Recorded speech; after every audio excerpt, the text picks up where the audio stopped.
ভগবান শ্রীহরির চরণে কোটি কোটি নিবেদন পূর্বক সমবেত ভক্তমণ্ডলী সবাইকে দীপাবলির শুভেচ্ছা জানিয়ে প্রণাম জানিয়ে আজকের নিয়মিত সাপ্তাহিকী ভাগবত পাঠে আমরা নিয়োজিত হচ্ছি। আজকের এই দীপাবলি একে তো শাক্তগণ মাতা কালীর পুজো করছেন, তদুপরি আজ দীপাবলি। ত্রেতা যুগে ভগবান শ্রী রামচন্দ্র লঙ্কা বিজয় করে রাবণকে নিহত করে সীতা দেবীকে উদ্ধার করে যখন তিনি অযোধ্যায় আসছিলেন, তখন এই দীর্ঘ 14 বছর পরে তিনি সবেমাত্র অযোধ্যায় পদার্পণ করছেন। যখন তিনি আসছেন সেই সময়টা প্রায় গোধূলি লগ্ন ছিল এবং গোধূলি লগ্নের পরেই তো সন্ধ্যা হয়ে আসছে।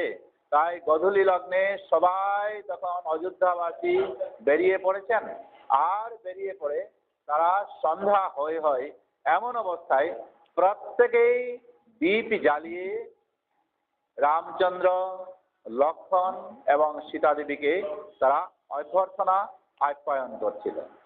গতিকে গৃহে তাদের সেই দীপ জ্বালানো পর্যন্ত তারা ভুলে গিয়েছেন এবং সেই আপ্যায়ন, সেই রামচন্দ্রকে আহ্বান করতে গিয়ে তখন দেখা যায় যে দ্বীপের সেই প্রচলিত প্রথা সেখানে ছিল, আর সেই অনুসারে আজ অবধি সেই প্রচলিত প্রথা এখনো আছে। তো আসলে এই অন্ধকারে দীপ জ্বালানোর অর্থটা হচ্ছে কি, অন্ধকারকে দীপ জ্বালিয়ে দূরীভূত করা। তো আমাদের দেহের মধ্যে যে অজ্ঞান আছে, সেই অজ্ঞানকে এই দীপ জ্বালানোয় যেরকম আমাদের আলো আমরা পেতে পারি, এই আমাদের দেহ থেকে সেই অজ্ঞানটাকেও দূর করে আমরা প্রকৃত জ্ঞান আমরা আহরণ করতে পারি। এরপর দিনেই আসছে আমাদের গোবর্ধন উৎসব। যে গোবর্ধন, সেখানে গোবর্ধন পূজা প্রচলন করবেন বলে শিশু কিশোর ভগবান শ্রীকৃষ্ণ নন্দ মহারাজকে জিজ্ঞেস করছেন যে প্রতি বছরই ইন্দ্র পূজা দেওয়া হয়। তো কৃষ্ণ তখন পিতা নন্দ মহারাজকে বলছেন যে এই ইন্দ্রকে পূজা না দিয়ে যার দ্বারা আমাদের গো এবং গোবর্ধন পর্বতের মাধ্যমে এই সব আমাদের গোশ্রেণী উপকার হয়, সেই উদ্দেশ্যে যদি আমরা গোবর্ধন পর্বতের পূজা করি তাহলে কি কোনো ক্ষতি আছে? তখন কৃষ্ণ ইন্দ্র পূজা বন্ধ করে দিয়েছিলেন এবং কৃষ্ণের কথা অনুসারে নন্দ মহারাজও ইন্দ্রকে পূজা না করে তিনি এই গোবর্ধন পূজা করছিলেন। আর ইন্দ্র তা জানতে পেরে ক্রমাগত বরুণদেবের অন্যান্য দেবতার সহায়তায় তিনি এক নাগারে 7 দিন বৃষ্টি দিয়েছিলেন এবং বজ্র তার উপর নিক্ষেপ করেছিলেন। কিন্তু গোবর্ধন পর্বতকে অনায়াসে শ্রীকৃষ্ণ কনিষ্ঠ অঙ্গুলিতে ধারণ পূর্বক তাই দীর্ঘ 7 দিন তিনি ধরে রেখেছিলেন এবং ব্রজের সকল গোপ গোপী বৃন্দ এবং ধেনু সকলকে সেই গোবর্ধন পর্বতের নিচে তিনি আশ্রয় দিয়েছিলেন। বাধ্য হয়ে ইন্দ্র তখন হার মেনেছিলেন এবং প্রকৃত কৃষ্ণই যে স্বয়ং ভগবান তিনি তা জানতে পেরেছিলেন। তো সেই আগামী দিন এই গোবর্ধন পূজা। তো যাক, আজকে আমরা দীপাবলি, মাতা কালীর পুজো এবং আগামী দিনে গোবর্ধন পূজা, সেটাকে অনুসরণ করে আমাদের নিয়মিত সাপ্তাহিক ভাগবতী অনুষ্ঠানে আমরা প্রবেশ করছি। সবাইকে আমার প্রণাম। বাঞ্ছা কল্পতরুভ্যশ্চ কৃপা সিন্ধুভ্যো এব চ পতিতানাং পাবনেভ্যো বৈষ্ণবেভ্যো নমো নমঃ। ধ্রুব মহারাজকে নারদ মুনি আদেশ দিয়েছিলেন যে মধুবনে, বৃন্দাবনের কাছাকাছি একটা বন, সেখানে 12 বন আছে, মধুবন, তালবন, বহুলাবন, বৃন্দাবন, এরকম করে 12টা বন আছে। আর এই 12টা বনের সম্মিলিত একই সঙ্গে সেইখানে বলা হয় বৃন্দাবন। সেই কুঞ্জবন, নিকুঞ্জবন, এইরকম করে অনেকগুলা সেই বনের নাম আছে। দ্বাদশ অর্থাৎ 12টা বন। এই 12টা বনের একটা বন হচ্ছে এই মধুবন। মধুবনের ওইখানে থেকে বালক ধ্রুবকে নারদ মুনি উপদেশ দিয়েছিলেন যে কি ভাবে ভগবানের ভজন সাধন করতে হয়, তা তিনি নারদ মুনি উপদেশ দিয়েছিলেন। আর ধ্রুব মহারাজ সেই মধুবনে পৌঁছে যমুনা নদীতে স্নান করে তিনি গভীর মনোযোগ সহকারে সেই রাত্রে প্রথম দিবসে তিনি উপবাস করছিলেন। এবং তারপর দেবর্ষি নারদ কিভাবে ভগবানকে তার দেওয়া দ্বাদশ অক্ষর মন্ত্র ওম নমঃ ভগবতে বাসুদেবায় সেই মন্ত্র উচ্চারণ করতে করতে তিনি আরাধনায় মগ্ন হয়েছিলেন। প্রথম মাসে ধ্রুব তার কেবল দেহ ধারণের জন্য প্রতি 3 দিন অন্তর কপিত্থ এবং বদরি ফল ভক্ষণ করতেন। কপিত্থ মানে হলো বেল, আর বদরি হলো বড়ই, যেটা আমরা বলি বড়ই, বদরিটা হলো বড়ই। ওইগুলা তিনি আহার করতেন 3 দিন পরে পরে। আর এইরকম করে পরমেশ্বর ভগবানের আরাধনায় তিনি আস্তে আস্তে নিজের যে খাওয়া সেটা তিনি আস্তে আস্তে সংকুচিত করেছিলেন। এরপর দ্বিতীয় মাসে ধ্রুব প্রতি 6 দিন পরে, আগে 3 দিন পরে, এরপর এই 6 দিন পরে কেবল শুষ্ক তৃণ মানে ঘাস আশপাশে যেগুলো আছে সেগুলা সে চিবাত। আর পাতা গাছের আশপাশে যেগুলো থাকতো সেগুলা সে চিবিয়ে তার তা থেকে শুষ্ক পাতা চিবিয়ে তার সে আহারটা গ্রহণ করত। এইভাবে তখন ভগবানের আরাধনাটা শুরু করলো। এবং তার ইন্দ্রিয় সকল আস্তে আস্তে খাওয়া যখন থাকলো না তখন খুব সংযম হয়ে গেল। আর সংযম হওয়ার পর মন আর অন্যদিকে বিক্ষিপ্ত হলো না, এবং ওইভাবে তিনি পরমেশ্বর ভগবানের কাছে একাগ্রভাবে তিনি একাগ্র চিত্তে ভগবানের জ্ঞান, বিশেষ করে নারদ মুনি যে দ্বাদশ অক্ষর তিনি দিয়েছিলেন ওম নমো ভগবতে বাসুদেবায়, নিরন্তর তিনি সেটা জপ করছেন। আমরা একাগ্রতার গুণ সম্পর্কে পরিচয় একটা আছে। আমরা জানি যে মহাভারতের একটা গল্প আছে, নিষাদ পুত্র, কি নাম জেনেছিল এটা ভুলে গেলাম, একলব্য যখন গুরু দ্রোণাচার্যের কাছে গিয়েছিল, গুরু দ্রোণাচার্য তাকে বলছিলেন যে আমি তো কেবল রাজপুত্রদেরকে শিক্ষা দেই আর নিষাদ পুত্রদেরকে শিক্ষা দেই না। তখন বিন্দুমাত্র গুরু দ্রোণাচার্যের প্রতি অবজ্ঞা করেননি এবং নিজে একটা মাটির গুরুদেবের মূর্তি তৈরি করে বনে গিয়ে কঠোরভাবে তিনি একা একা মনে মনে একাগ্র চিত্তে গুরুদেবের স্মরণ করে করে নিজে নিজে শিক্ষা গ্রহণ করছিলেন। তো নিষ্ঠা সহকারে শিক্ষা করতে করতে তিনি এমন বিদ্যা গ্রহণ করেছিলেন, যখন অর্জুন অন্যান্য বন্ধু বান্ধবদেরকে নিয়ে, সহপাঠীদেরকে নিয়ে স্বয়ং গুরুদেব সহিতে তারা যখন বনে গিয়েছিল, তখন একটা কুকুর গিয়ে সেই একলব্য এবং তার গুরুদেবকে দেখে তখন ঘাউ ঘাউ করত। একলব্য তার আরাধনায় ব্যাঘাত ঘটছে দেখে তাকে এমনভাবে তীরবিদ্ধ করলো যাতে তার কোনো প্রাণহানি হলো না, কেবল 2 মুখের ঠোঁট দুটাকে সে একটা তীর দিয়ে বন্ধ করে দিল। পরে যখন সেই কুকুরটাকে অর্জুন দেখলো, যে এক আশ্চর্য ঘটনা, এই বিদ্যা তো সে আর কোনোদিন সেটা জানেনি। যখন তারা অগ্রসর হয়ে দেখলো একলব্য সামনে গুরুদেবের মূর্তি তৈরি করে আছে, অর্জুন ইতিমধ্যেই গুরুদেব দ্রোণাচার্যের কাছ থেকে কথা পেয়েছিল যে পৃথিবীতে শ্রেষ্ঠ ধনুর্ধর অর্জুনকেই গুরু দ্রোণাচার্য করবেন, এইরকম কথা দিয়েছিলেন। কিন্তু দেখা যায় গোপনে গোপনে এসে গুরু দ্রোণাচার্য নাকি একলব্যকে এইরকম শিক্ষা দিচ্ছেন। তার মনে একটু কষ্ট হলো। তখন গুরু দ্রোণাচার্য যে কথা অর্জুনকে দিয়েছিলেন তা অবশ্যভাবে রাখার জন্যই তখন একলব্যের কাছে গুরুদক্ষিণা চেয়েছিলেন। কি গুরুদক্ষিণা? যে ডান হাতের বৃদ্ধাঙ্গুষ্ঠ কেটে গুরুদক্ষিণা চেয়েছিল। সেই ডান হাতের বৃদ্ধাঙ্গুষ্ঠ দিয়ে গুণ টানা হয় তীরের ধনুকের, সেটা যদি কেটে যায় সে টানতে পারবে না, আর এরকম করে উঠতে পারবে না। বিদ্যায় পারদর্শী হয়েও সে আর পারল না। এটা নিয়ে তখন ওই গুরু দ্রোণাচার্য অর্জুনকে এরকম বিশ্বের মধ্যে একজন শ্রেষ্ঠ ধনুর্ধর করেছিলেন। তো আমাদের মূল কথা হচ্ছে একলব্য যে একাগ্রতার গুণে এইরকম করে সে গুরুদেবের ভাব করতে করতে সে অজানা জ্ঞানগুলা সে পেয়েছিল।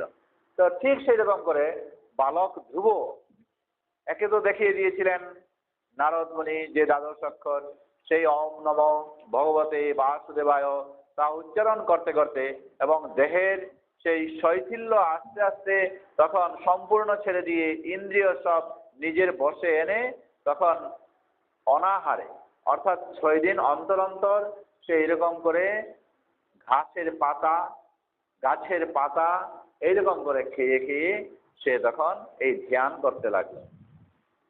ধ্রুব আস্তে আস্তে এক পায়ের উপর অবিচলিত ভাবে, অর্থাৎ ধ্যানের অনেকগুলো যুগ অভ্যাসের অনেকগুলো আছে। প্রাণায়াম করতে হয়, আমরা যেরকম বর্তমানে আমরা ওই যে প্রাণায়াম যেগুলা যেগুলা করি সেগুলো থেকে অতি কঠিন কঠিন প্রাণায়ামও আছে। এক পায়ে ভর করে সে তখন ওই ওম নমো ভগবতে বাসুদেবায় সে তখন ওইটা ধ্যান করতে লাগবে। আর এক পায়ে দাঁড়ানোর ফলে তার নড়াচড়া এই সেই কিচ্ছু হলো না, আর তাতে আস্তে আস্তে তার মন সন্নিবেশ হলো এবং এই নামের মধ্য দিয়ে ভগবানের যে প্রকৃত যে আগে নারদ মুনি ভগবানের রূপ আগে তাকে দেখিয়ে দিয়েছিলেন, আমরা গত সপ্তাহে সেইগুলো আলোচনা করেছি ভগবানের রূপ কিরকম, সেই রূপ তখন সে আস্তে আস্তে স্মরণ করতে লাগলো। তাই সেই স্মরণ করতে করতে ধ্রুব তার একাগ্রতার প্রভাবে সমগ্র চেতনার উৎস ভগবান শ্রী বিষ্ণুর মতো তখন নিজে ভারী হয়ে গেলেন এবং তার দেহের দ্বার বলতে আমরা নবদ্বার আছে, আমাদের 9টা দ্বার আছে। যেমন আমাদের এই চোখ খোলা আছে, কান খোলা আছে, নাক খোলা আছে, মুখ খোলা আছে, আর নিচের দিকে আমাদের পায়ু প্রস্রাবস্থলী এইগুলো সব আমাদের খোলা আছে, 9টা আমাদের দরজা খোলা আছে। যখন আমাদের মৃত্যু হয় তখন আমাদের এই নবদ্বার দিয়ে আমাদের আত্মা বেরিয়ে পড়ে। আবার তা থেকেও অন্য একটা দ্বার আছে, সেটা হলো আমাদের এই ব্রহ্মতালু যেটাকে বলে। ব্রহ্মতালু আমরা বয়স্ক হয়ে গেলে সেটা বোঝা যায় না, কিন্তু ছোট্ট শিশু যারা থাকে 2-3 মাসের ছেলে যারা, তারা এখানে শ্বাস নেই আর এটাতে আমাদের হৃদয়ের মতো এখানে কেবল লাফালাফি এখানে করে, সবসময় একটা মাথার উপরে এটা দেখা যায়। যখন প্রকৃত একজন বৈষ্ণব মারা যায় তখন তার মৃত্যুতে তাকে চেনা যায়। সে তার ঊর্ধ্বগতি কখন হয়, স্বর্গে বাস হয় কখন, এই নিজের নাভিস্থল থেকে উপরের দিকে কোনো এক দরজা দিয়ে, অর্থাৎ মানুষ মারা যায় যখন তখন চোখ দিয়ে যদি তার আত্মাটা বেরিয়ে যায় চোখ এরকম বাঁকিয়ে থাকবে, মুখ দিয়ে হলে হা করে থাকবে, কান দিয়ে হলে কানটা এরকম করে হয়ে বেঁকা হয়ে যাবে বা একটু ফাট পাবে এইরকম, নাক দিয়ে হলে নাকটা বেঁকা হয়ে যাবে এরকম হয়। আবার প্রকৃত বৈষ্ণব যে ভগবানের প্রকৃত ভক্ত তার কিন্তু এই দিক দিয়ে বের হয় না, তার আত্মাটা এই তালু দিয়ে উপর দিকে সেটা বের হয়ে পারে। ব্রহ্মতালু এটা ফাটে যায়, ফাটে এটা উপর দিকে চলে যায়। আবার এই সমস্ত নাভির উপর দিয়ে যার এইগুলা হবে তারা কিন্তু উচ্চ গতি তাদের লাভ হয়। আবার নিচের দিকে যারা, যেমন আমাদের ওই বায়ু বা নিচের দিকের অংশ যেগুলাতে, এগুলোতে যদি আমাদের প্রাণবায়ু বেরিয়ে যায় তাহলে কিন্তু তার একটু নিচু স্তরে, অর্থাৎ গো মহিষ আদি কীট পতঙ্গ 84 লক্ষ জনের জীব এইগুলাতে তার ভ্রমণ করতে হয় এইভাবে আর কি। মানুষ মারা যাওয়ার পর এই এক একটা কিছু আমাদের লক্ষণ এইভাবে আমাদের থাকে। তো সেই ব্রহ্মতালু এটা কিন্তু আমাদের যুগসূত্র আছে এবং আমাদের ইরা পিঙ্গলা এই পিছন দিকের যেটা আর কি, মেরুদণ্ডের সঙ্গে একটা নারী আছে আর কি, সেই নারীতে আমাদের দিব্য সেই জ্ঞানটা আমাদের এই ইরা পিঙ্গলা মস্তকের সঙ্গে মস্তিষ্কের সঙ্গে সেটা জুড়ে থাকে আর কি। যখন সাধকরা এইভাবে অনাহারে অনিদ্রায় এবং ঘোর ধ্যানে সমাধিস্থ হয় তখন তাদের এই ইরা পিঙ্গলা এইটা তাদের জাগৃত হয়ে থাকে এবং তারা খুব সমাধিস্থ হয়ে গভীর ধ্যানে থাকলে তারা দূর দূরান্তের বহু দিনের কথাগুলা এবং ভগবত পদে তারা মন সন্নিবেশ করতে থাকে। আসলে আমাদের মন সন্নিবেশ করা সেইটাই হলো আমাদের যুগ অভ্যাস বা যুগ ধ্যান। আর প্রাণায়াম আর যুগ ধ্যানের মাধ্যমে আমাদের এইরকম করে আমাদের শিখতে হয়, অর্থাৎ মনোনিবেশ করা। ওই তো আমাদের এরকম অবস্থা। পরীক্ষিত মহারাজ যখন গেলেন তখন তিনি তো এমন ধ্যানে ব্যস্ত যে পরীক্ষিত মহারাজ এখানে রাজার কাছে তিনি চাইছেন যে জল, সেটা পর্যন্ত তিনি আর শুনছেন না। হ্যাঁ, তাহলে একদম চিন্তা করতে করতে উপর স্তরে চলে যায়। স্বাভাবিক এইরকম অবস্থা হয় যখন আমাদের পরীক্ষার আগের দিন পড়াশোনা যখন আসে, তখন খুব আমাদের ছাত্ররা মন দেয়। হ্যাঁ, এইরকম করে হয়। তো ওইরকম যদি প্রত্যেক দিন আমাদের মন দেওয়া যায়, তো পড়াশোনাতে কেন আমাদের ব্যাঘাত ঘটবে? তো যাক, এইরকম করতে করতে তখন গভীর ধ্যান সে তার আস্তে আস্তে করতে লাগে। কখনো কখনো এক পায়ে দাঁড়িয়ে, আবার কখনো কখনো গভীর ধ্যানে সে যখন নিমগ্ন থাকলো, স্নান দান আহার আদি সব ত্যাগ করলো। আর এইভাবে যখন পড়লো, তখন দেবতারা মনে মনে ভাবলো, বাপ রে! কারণ তাদের একটা ভয় আছে। স্বর্গে তারা থাকেন, স্বর্গে খুব আনন্দে তারা থাকেন, এবং স্বর্গে যখন থাকেন তখন ভাবেন হয়তো কোনো পুণ্য আত্মা এসে আমাদের এই স্বর্গের রাজা তিনি হবেন। যেমন হরিশ্চন্দ্র যখন গেলেন, তখন ইন্দ্র মনে মনে ভয় পাচ্ছিলেন যে হরিশ্চন্দ্র তার পুণ্য দিয়ে সে হয়তো ওই ইন্দ্রের স্থানে তিনি বসে পড়বেন, স্বর্গের সিংহাসনে বসে পড়বেন, এই কারণে তিনি ভয় পেতেন। তো দেবতারা, ইন্দ্র এরকম তারা ভয় পান। তো তারা ভাবলো যে অবস্থায় সে ভগবানের ধ্যান শুরু করেছে ধ্রুব, এতে মনে হয় সে বোধহয় ইন্দ্রপদ চাইছে, স্বর্গের ওই সিংহাসন সে চাইছে। তাদের মনে সবসময় একটাই ভয়, ওইটা। তাই তারা সোজাসুজি এখন ভগবানের কাছে গেল দেবতারা, গিয়ে তখন ভগবানকে বলছে, হে ভগবান, আপনি স্থাবর এবং জঙ্গম সমস্ত জীবেদের আশ্রয়। স্থাবর, স্থাবর কি? যেমন ওই যেগুলা নড়াচড়া করতে পারে না, হ্যাঁ, যেমন ওই গাছ বৃক্ষ যেগুলা, এইগুলা নড়াচড়া করতে পারে, এইগুলা। তো সব কিছুতেই ভগবানের দৃষ্টি আছে। যেরকম সূর্যের দৃষ্টি, সূর্যের আলো সবখানে পড়ে, ভগবানের দৃষ্টি সমস্ত জীবের প্রতি তার এইরকম আছে। এখন দেবতারা বলছে যে আমরা ধ্রুবের যে ধ্যান ধারণা করছে, সাধন করছে, তাতে মনে হচ্ছে, অনুভব করছি আমরা যে সমস্ত জীবেদের এখন শ্বাস রুদ্ধ হয়ে গেছে। কিরকম শ্বাসরুদ্ধ হয়ে গেছে? সে এমন ভাবে সবকে আকর্ষণ করে ফেলেছে যে সবের দৃষ্টিটা, সবের মন এরকম করে ওইখানে নিবদ্ধ হয়ে আছে। কিরকম নিবদ্ধ? দেখেন, আমাদের এইখানে মঙ্গল আরতি সকালের দিকে হয়। মঙ্গল আরতি যখন সকাল দিকে হয়, তখন সব দিক থেকে মাইকের আওয়াজে তখন উঠে যায়। সবের মন কোন দিকে থাকে? এই দিকে মনটা থাকে। তো ঠিক সেই রকম সকালে উঠে উঠেই মানুষের মনটা এখানে, যদিও তারা আসতে পারেন না, মঙ্গলায় তারা যদিও তারা আসতে পারেন না, কিন্তু মনটা তাদের এইখানে এসে উপস্থিত হয়ে যায়। আর যদি তারা এইখানে মন এইটার সঙ্গে তারা যদি মিলিয়ে নেন, তাহলে ওই বাড়িতে বসেও তাদের মঙ্গলাটা এরকম করে শ্রুতির মাধ্যমে, মানে শোনার মাধ্যমে, শ্রবণের মাধ্যমে তারাও মঙ্গলা এরকম করে তারা করতে পারে। তো ঠিক সেই রকম করে দেবতাদের তো চতুর্দিকে জ্ঞান আছে, তাই তারা চতুর্দিকে এই বিশ্ব ব্রহ্মাণ্ডের দিকে কোনখানে কি হচ্ছে দেবতারা তা সব বুঝতে পারেন। এখন ধ্রুব যখন এত ধ্যান ধারণা করছেন যে সব কিছু আহার নিদ্রা সব কিছু ফেলে ভগবানের ধ্যান শুরু করেছে, আর সমস্ত জগৎ জীব যেমন তার কাছে সব কেন্দ্রীভূত হয়ে গেছে। এখন মনে হচ্ছে যেমন সব শ্বাস রুদ্ধ হয়ে গেছে। এই শ্বাস রুদ্ধ হয়ে যাওয়ার ফলে জগতের যে কি অবস্থা তখন হয়ে যাবে। আর ভগবানকে বলছেন, যেহেতু আপনি সমস্ত শরণাগত জীবেদের চরম আশ্রয়, আপনার কাছে আমরা শরণাগত হয়েছি, দয়া করে আপনি আমাদের এই যে ধ্রুবের যে অবস্থাটা আরম্ভ করেছে সেই বিপদ থেকে আমাদেরকে রক্ষা করুন। ভগবান তো দেবতাদের এই আবেদন শুনে নিজে আগে হেসে পড়লেন এবং দেবতাদের উদ্দেশ্যে বলছেন, হে দেবতাগণ, তোমরা ধ্রুবের সাধন ভজন দেখে বিচলিত হয় না। মহারাজ উত্তানপাদের পুত্র এই বালক ধ্রুব এ এখন সম্পূর্ণরূপে আমার চিন্তায় মগ্ন হয়ে আছে। তার যে কঠোর তপস্যা এবং দৃঢ় সংকল্প কি? মন্ত্রের সাধন কিংবা শরীর পতন, যে আমি হয় ভগবানকে পাবোই পাবো, আর যদি না পাই আমার মৃত্যু হবে। ওই দুইটার একটা হবে। আমার হয় মৃত্যু হবে যদি ভগবানকে না পাই, আর যদি আমার সাধন ভজনের মাধ্যমে ভগবানকে পাই। এই দুইটাই তার মূল উদ্দেশ্য। প্রকৃতপক্ষে যখন কোনো সাধক এইভাবে তার মন দেহ সম্পূর্ণ ইন্দ্রিয়গুলা এইরকম করে যে কাজ একনিষ্ঠভাবে করবে, ওইটাকে বলে একাগ্রতা। হ্যাঁ, ওই একাগ্রতায় যদি তার মন নিবিষ্ট করে তাহলে তার অবশ্যই সাধনে সিদ্ধ হয়ে যায়। তো বলছেন দৃঢ় সংকল্প করে আমার সাধন ভজন এই বালক ধ্রুব শুরু করেছে। সে ব্রহ্মাণ্ডের শ্বাস নিঃশ্বাস প্রশ্বাস সব রুদ্ধ করে রেখেছে। কেন? কারণ সে বলে যখন শ্বাসটা টান দেয়, দীর্ঘ শ্বাস টান দেওয়া, আমাদের ফুসফুসের বেলুন যেরকম ফুলানো যায়, বেলুন ফুলাতে ফুলাতে তার একটা লিমিট আছে, এটাকে ইলাস্টিসিটি স্থিতিস্থাপকতা বলা হয়।